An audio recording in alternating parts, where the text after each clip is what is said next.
Hantavirus is one of those infections that sounds like something from a horror story, because in some ways it is. You don't usually get it from a bite. You don't usually see it coming.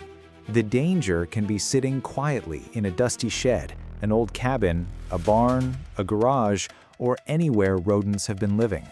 Hantaviruses are carried by certain rodents, and in North America, the deer mouse is one of the most important carriers. The virus can be shed in their urine, droppings, and saliva. When those materials dry out, tiny contaminated particles can become airborne, and if someone breathes them in, infection can happen. That's the part many people don't realize. Sweeping up mouse droppings can be more dangerous than finding the mouse itself. In the United States, hantavirus pulmonary syndrome is rare, but it is extremely serious. Early symptoms can feel frustratingly ordinary: fever, fatigue, muscle aches, chills, headache, dizziness, nausea, vomiting, or stomach pain. But then, sometimes after a few days, the frightening stage can begin. The lungs start filling with fluid, breathing becomes difficult, and the illness can progress fast.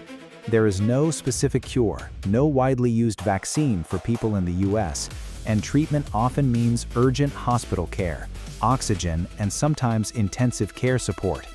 Here's a lesser-known fact: not every rodent carries the same hantavirus, and the type of rodent matters.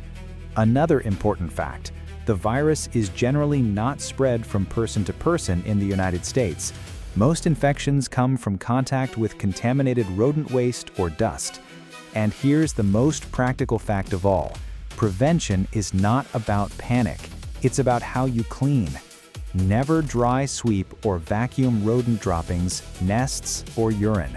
That can launch contaminated dust into the air. Instead, ventilate the space, wear gloves, spray the area with disinfectant or a bleach solution, let it soak, then wipe it up carefully and seal the waste in a bag. Also seal holes, store food in rodent-proof containers, and reduce clutter where mice can nest. Hantavirus is rare, but it punishes carelessness.